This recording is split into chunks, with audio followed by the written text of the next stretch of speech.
is Danny Flexon here for Seconds Out. Delighted to be joined by former world champion George Groves. George, how are you? I'm really good, Danny. How are you? You look in the festive spirit, mate. I mean, I'm quickly following you with a couple of grey hairs, but you look like Santa ready. Cheers, mate. Yeah, I'll be delivering the presents. Yes. Yeah, can't wait. I want to talk to you predominantly about your podcast. Probably a bit late to the party because it started in August, but I have been listening to it, really enjoying it. The George Groves Boxing Club. Yes. First of all, I guess tell us how you came up with the idea, how it formulated, how you brought Dec on board or Dec brought you on board, whatever the case may be. Yes. So it was the company Crowd Network who have got they do a lot of different podcasts. Tom Fordyce, Steve Jones approached me. They wanted to start a boxing related podcast, and they reached out to me. I came recommended. I think I owe the job to maybe Mike Costello and maybe a couple of others who said, hey, why don't you talk to that Groves fella? He's got nothing to do. He might be up for it. So met up with them guys. I was like, yes, that sounds great. I mean, podcasts are the future. Well, they're the thing now, as you know, Danny. So you're up to yours. Yours is doing really well. Wanted to join the party. So it's fun. It's really good fun for me. It's something that I can hopefully put my own stamp on and then try and deliver something a little bit different, a little bit and enjoyable. So, at the moment, it's George Groves Boxing Club, and we get a variety of different guests on, one a week from boxing. And it's not always going to be fighters active fighting that week. So, sometimes with them podcasts, it can be a little bit newsy, and then it's looking ahead to the fight, reviewing the fight. Hopefully we're creating some timeless episodes because we've got Frank Smith on, Matchroom CEO, talking about money. Like, we don't want to hear about money in boxing. Or you'll have Neil Sibley, a boxing solicitor who takes care of a boxer and a bunch of others. He's talking about a boxing contract. Or, of course, past and present champions, world champions, fighters talking about either, sometimes it'd be about a situation that went on in their career, sometimes it might be the whole career, or sometimes it might be something really specific. So this week we've had Chris Billam-Smith on, European champion. He fights this weekend, and he's telling us what it's like to fight on the inside, which hopefully for a boxing fan or even a casual sports fan or anyone, even someone who's into their fitness or whatnot, they're going to learn something in this episode, as well as enjoy Chris, who has got he's a good guy, good talker. And the chemistry between you and Declan Taylor is one of the highlights of the show. How did that come about? Did you kind of choose him, or did it just come together? Yeah, no. So again, from Crowd Network, they said we need to find a host, and I was, we had a list. I had a little list, but I like Dec. I thought Dec was top of my list, to be honest, and I'd met him numerous times through boxing, where he's covering the boxing, and just felt like his humor would complement mine. So now I pitched it to him, and he said, yeah. And it's a project for both of us, because we both you don't just, a lot of podcast people just show up, switch it on, and away they go, and then you end up with just a bit of waffle, really. Whereas we'll prep a little bit. We want, we write a feature every week. We try and bring a bit of humor and a bit of fun to the listeners. So I think it's been a success so far because Dec is so good. He slotted into that hosting role really quickly, considering he had he's not got an extensive backlog of experience through hosting. He's hosted a few podcasts before, but it's really good. Love it. Who have been, and you can't name all of them, who have been your favourite guests so far? So a couple of guests that I don't know that well, so necessarily I didn't book them, like Dan Aziz. That he was great. Come on, and he's flying. He's high flying at the moment with his boxing, but the episode's really good. So there's that element of boxer to boxer chatting, and especially when I don't really know him that well. I mean, it turns out he was a sparring partner at one point. He come in for a couple of rounds, which I didn't even remember. Yeah. He remembered. He had a picture of it, which was good. It definitely happened. So them episodes are great. But then I love, like, I had Philip Sharkey on, who's a boxing photographer who is boxing through and through, loves his boxing. His dad was a professional. And he was excited to be on the podcast. I mean, he was pumped to. I don't think he does a lot of podcasts. So he came on, and it was nice to share some old stories. He was telling us some really, really interesting things about how his dad got into boxing, as well as photography. So obviously this is the episode's about what it's like trying to capture and paint the scene through a picture at ringside, which must be a really difficult thing. So, that was one that stood out for me. We still got a few in the bank coming. And then obviously, there's been some big hitters, like obviously the episode with Frotch, everyone loved. It was good fun. Most people who have not really been bang up to date with me and Frotch, they don't quite realise that we end up spending a lot of time together of late. We've been doing this tour, which is finished now, but we was on tour when we recorded. So the ice was already broken. And then usually all the grief we give each other is tongue in cheek, because we do it week in, week out anyway. So, yeah. Who, looking to the future a little bit, who are kind of the dream guests? Who would you like to have on? Yeah, I mean, there's big hitters that obviously are big hitters in boxing. The heavyweights. I'd love to have Anthony Joshua on, Tyson Fury, because these are people that I've come across, but I don't really know too well. We never worked together as such. Tyson Fury, I've been on trips with Tyson when we were teenagers boxing for England, and Joshua. I think I was already professional before he started boxing, but he, believe it or not, he boxed on one of my undercards once, and our chief supported him a couple of times on a few of his. So that would be great. I want to get both the leading promoters in the country on, which at the moment is Frank Warren and Eddie Hearn. I would love to get Ben Shalom on now to get his take.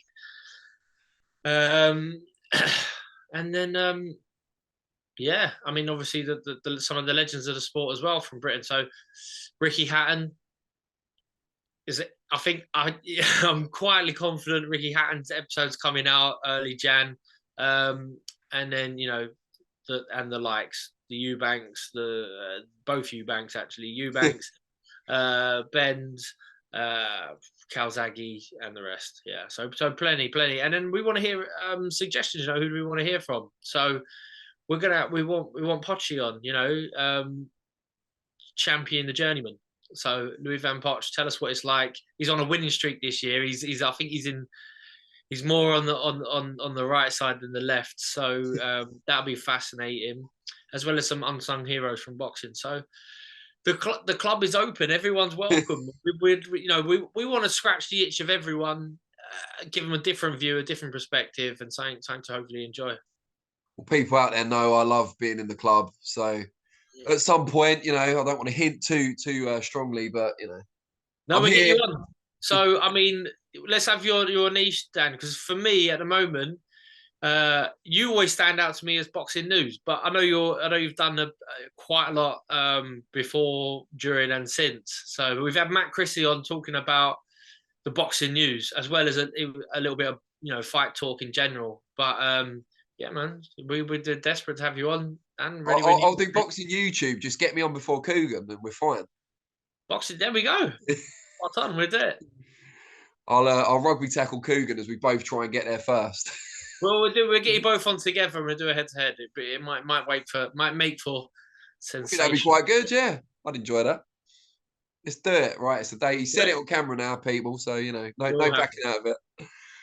You mentioned Fury and Joshua there. They've obviously been in the news quite a lot. I was going to say recently, but they're always in the news. The latest thing seems to be that while Fury and Usyk are negotiating to make that fight next, Joshua's looking at next moves. It seems Dillian White rematch might be on the cards.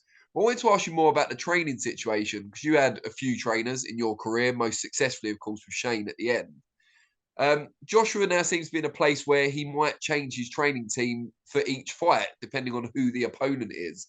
What do you make of that as an approach? Yeah, I mean,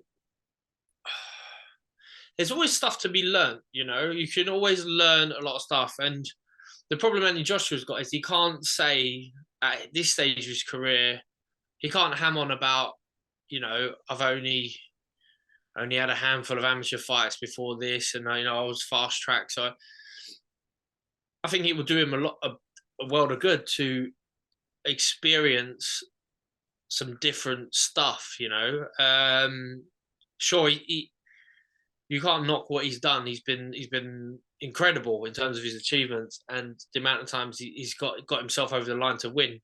And it seemed like he wanted to experience some new things, but he didn't want to then leave his current setup. So you're conflicted. That's got to be quite difficult to have multiple boxing coaches in the gym at once. But maybe not. I don't know. Maybe in America, you hear about it time and time again. People do that. And then even now, lots of fighters who will have a more established coach as their sort of, I don't know, like mentoring their local coach. Maybe that's a geographical problem or something. I know Fabio Wardley said that he's got his coach Robert Hodgins, who's been with him from the start, but he also dabbles with Ben Davison. So Joshua's been with McCracken for the vast majority of his career, but he's had Angel Fernandez and I'm not sure who else it was, but there's a few other coaches. And then Robert Garcia last time. So, like, Robert Garcia has worked with some of the best fighters of the latest generation. Like, so he's learning all the time, as well as not just being a knowing person. And in the States, they see boxing different. It's a different culture. They've had pro boxing at the highest level a lot longer than Brits have had, pro boxing at the highest level. So they got them old school tricks, like them old school skills, them old school knowledge. They pass it down to each other like, I don't know, Native Americans. It's in their DNA, right? So I think, yeah, sure, man. Joshua's a clever guy. He must be a clever guy. So in that he's intelligent enough. I can imagine he's an intelligent fighter where you explain something to him, he tries to do it. Whether his body's capable of it or not, that's a different thing. But also, he's clever enough that he can sit down at the end of the first round and know now in his heart of hearts he needs to trust himself and go with his gut.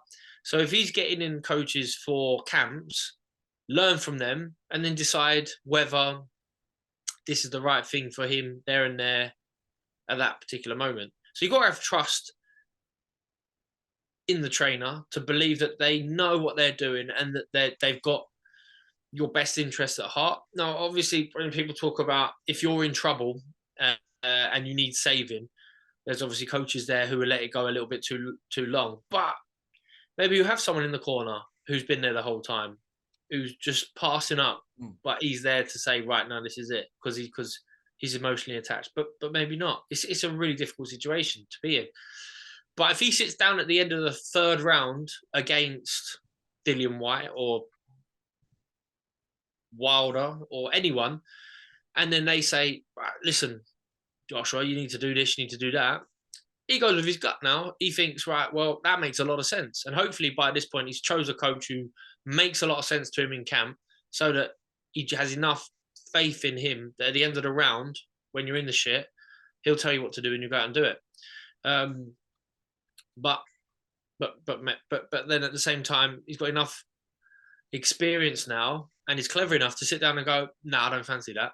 No, I'm gonna go with this. And he might come unstuck, but it's boxing at this stage, boxing at that level. He's not going to be able to go away and find a coach and spend 2-3 years building up that trust and faith, going through mediocre opposition before he's in a real sticky situation. So, he's in that space, and I think for him it would be a good idea to, if he feels like he could do better than Garcia last time, or he could pick something else up, or just maybe it's nothing to do with that. Maybe he would like Garcia, but there's other reasons why that fight they can't prep together. Then, yeah, man, go and find someone else. He's high profile enough.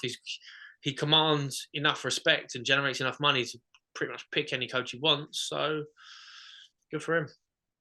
And then on the kind of main focus in the heavyweight division is Fury Usyk for the undisputed titles. How would you see that one kind of panning out? Yeah, if that fight takes place, it depends, how much backlash I want when I sort of beat the drum for Usyk a bit, like on catch me after a Channel 5 show, and I'm a bit talked out and accelerated from being live on telly, then I might go all in on something. But you'd be a bit more conservative on Sky Sports News this week. But I think Fury will be the favourite, and you know, I wouldn't with any true conviction, pick a winner, because I really rate Usyk. Sure, he's a fraction of the size of Tyson Fury, but he is a phenomenal fighter. He's a great athlete. He's a very skilled, high level operator who has done it time and time again. Won on the road, won against the odds, stepped up to heavyweight and hasn't really put a foot wrong. So, I mean, I disagree with Fury when he says that it was life and death for Usyk against Derek Chisora. And then obviously Fury's talking about how he dispatched, or it might have been before the fight when he was justifying Chisora as an opponent. But for me, Usyk controlled that fight. He was under a bit of pressure for the first couple of rounds, but everyone would be if he was giving away that much size against Derek Chisora. But then after a few rounds, it seemed like at one point, if he put his foot on the gas, he probably could have stopped him. And this was when Chisora was a bit fresher, and Usyk was only 3 fights into his heavyweight career. Yeah. So no, I think Usyk will be confident in that fight. He's not chasing money. He doesn't need to do that. If he didn't totally back himself to have the answer for Fury, then I'm sure he wouldn't be putting himself in the picture. But he it wouldn't surprise me. Southpaw, clever, cuts out at the great angles, good punch power. He's never needed to show one punch knockout power, but he hits people with volume, and he has the skill and the courage in conviction to be disciplined and just keep touching you, keep finding that range. Just touch, and then hits you with the hard shot right at the end. Fury, though, on the other hand, obviously big guy now who closes his fist and throws his arm, throws his punch. Like since linking up with Sugar Hill out of the Kronk, then that's been the changing point for him. And he's a big lump. He's a big size. He looks like he takes a shot better now. It would be really difficult for anyone to beat him. I think Fury the favourite, wouldn't want to pick a winner. Wouldn't be surprised if it was Usyk. And if everyone was saying Fury, just because this is me, I would say just to be different. Talking of Usyk, the WBA announced yesterday they've ordered a fight between him and Daniel Dubois, who's got their regular heavyweight title. We presume this will be after an undisputed fight, but it's just interesting that the WBA are pushing to kind of merge those belts or whatever. What do you make of Dubois through your links with McGuigan Jim? You know him relatively well, and his readiness for that top level against an Usyk or a Fury or a Joshua. Yeah, to be honest, I was a bit shocked that they're trying to get rid of their regular belt because I don't know.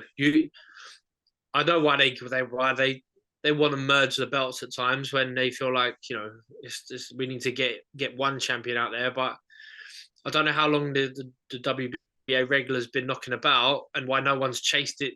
Because now Dubois got it. Dubois is a heavyweight champion, just like the other two guys. So, I don't think Usyk's the right sort of fight for Dubois at this stage. He had wonderful win at the weekend on the Fury undercard, where he had to get up off the floor 3 times and then showed that one punch power that he's got. And that's the thing with Dubois.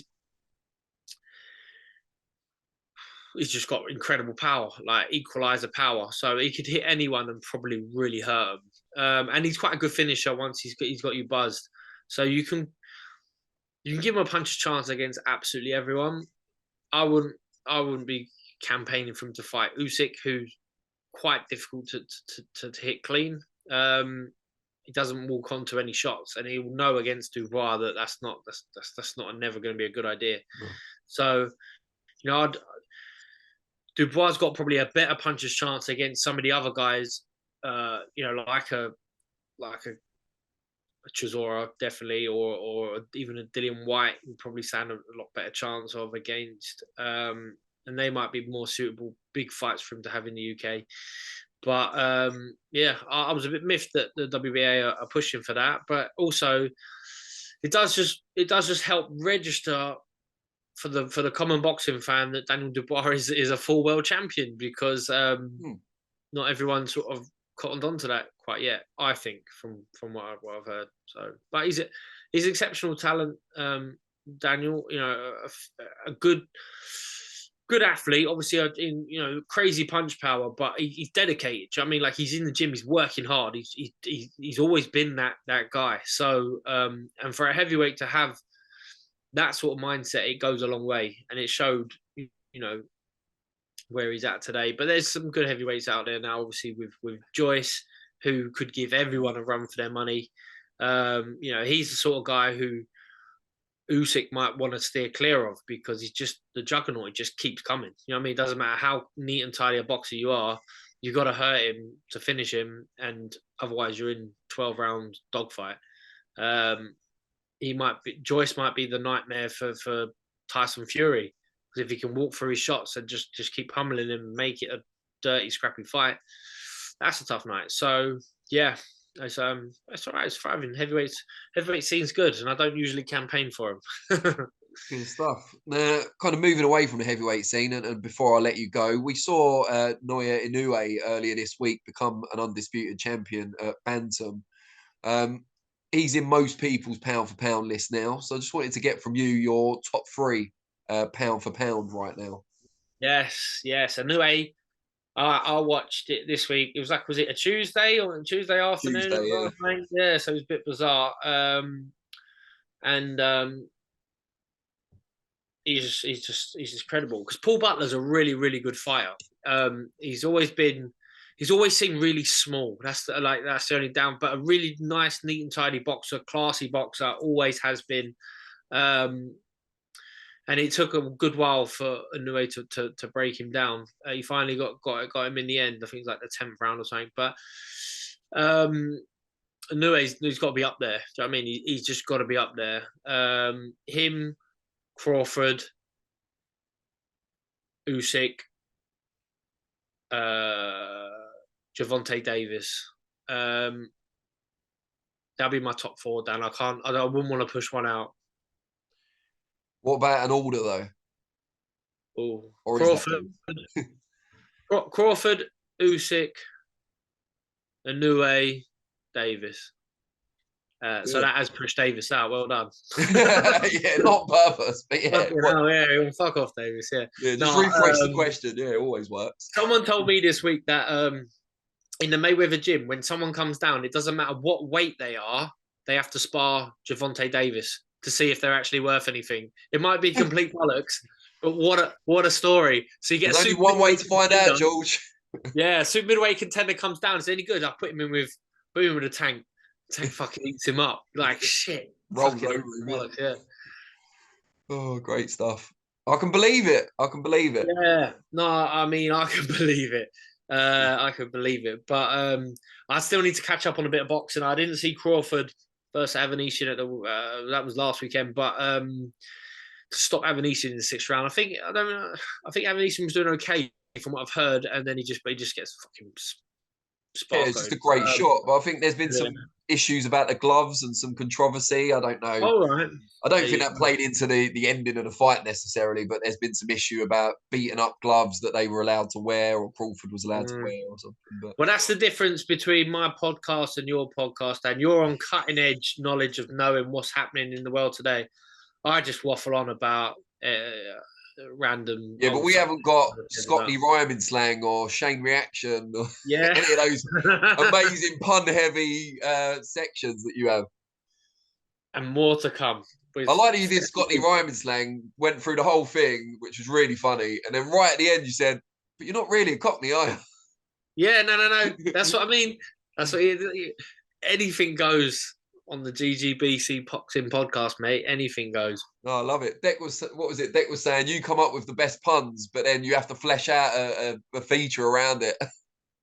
Every time we'll reverse engineer a name, and then it usually is complete bollocks, and then we just got to fucking invent a thing of it. So we've had I mean, the easiest one was Barry McGuigan. He's from Clonus in Ireland or something like that.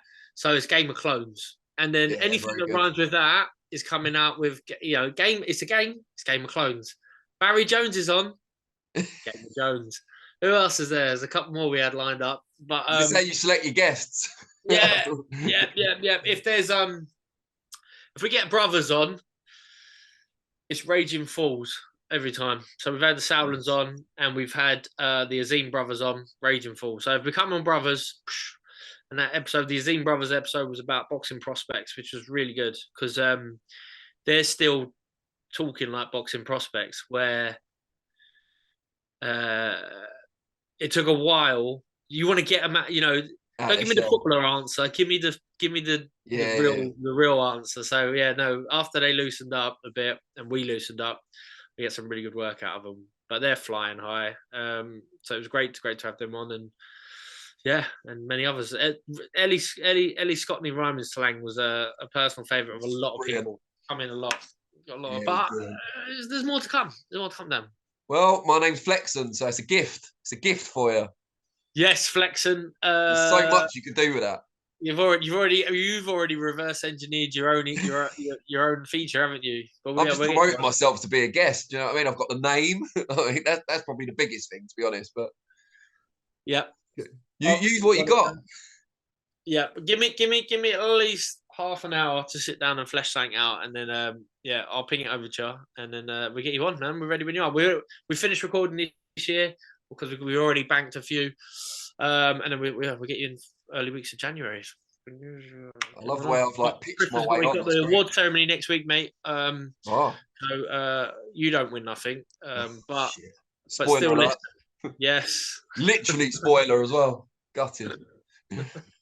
Who won? Was it Cougar? I'm again? Not spoiling anything. There was no award for your category, but unless, I don't know, did you knock anyone out this year? Unfortunately not. I'm fighting the kind of half a black eye at the moment, so it's more like I got knocked out. But next year, there's always next year. There is always next year until I turn 35 next year, and then that's the cutoff point. There's definitely no comebacks after 35. Reverse engineer your age. Lovely stuff. Great stuff, mate. Really appreciate it. Best of luck onwards and upwards with the pod. Cool. George Groves Boxing Club. I'm going to put a link in the description to the main, Apple and Spotify and so on. But look forward to speaking again. Yep, send me through the links. Slap them on the socials. That's how this shitty world works. Let's go, Dan. All the best, mate. Merry Christmas. And you. Take care. Speak to you soon.